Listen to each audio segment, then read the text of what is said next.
So ayun guys, meron nga pala ako dito mga spare parts o yung mga lumang gamit ko. Tapos natripan ko siyang buuin. So una, meron ako ditong maliit na amplifier, TPA 3110. Pero meron po itong Bluetooth kahit maliit lang to. Tapos 15 watts po ang power nito times 2. 12 volts po ang gagamitin ko dito ang power supply. Tapos sa speaker naman or yung driver's unit natin ay dalawang 2 inches na Harman Kardon.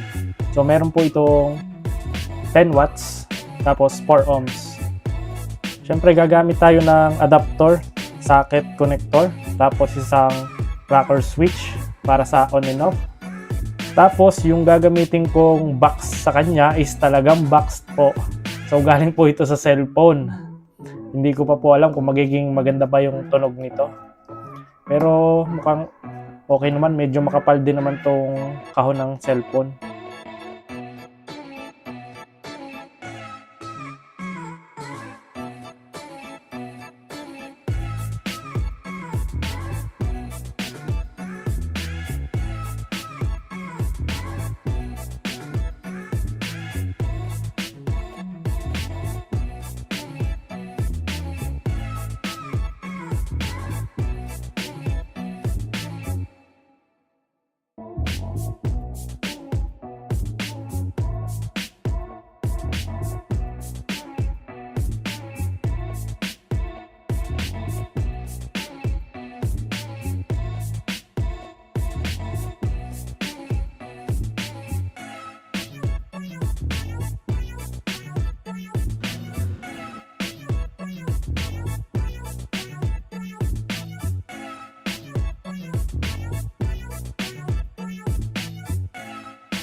So ito guys, tapos ko nang i-wiring yung ating Bluetooth speaker, DIY, dito sa cellphone box.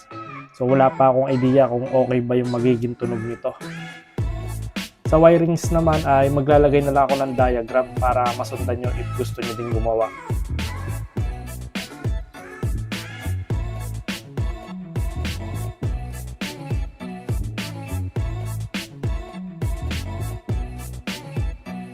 Okay guys, ito na. Natapos ko na yung ating Bluetooth speaker na gawa sa box ng cellphone.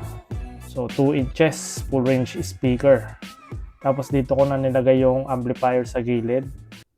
Tapos yung rocker switch dito na din. Ayan. Dito sa likod, dito yung saksakan ng adapter. Tapos tinape ko muna siya temporary. O-obserbahan ko kasi muna tong speaker kung okay ba siya, kung wala magiging problema. Bale yung gagamitin ko dito ang power supply is itong power bank ko na may power delivery. So mag-out siya ng 12 volts. Ayan. Para ma-trigger natin yung kanyang 12 volts. So maliit lang naman yung amplifier na ginamit natin dito. Kaya kayang-kaya siguro nito.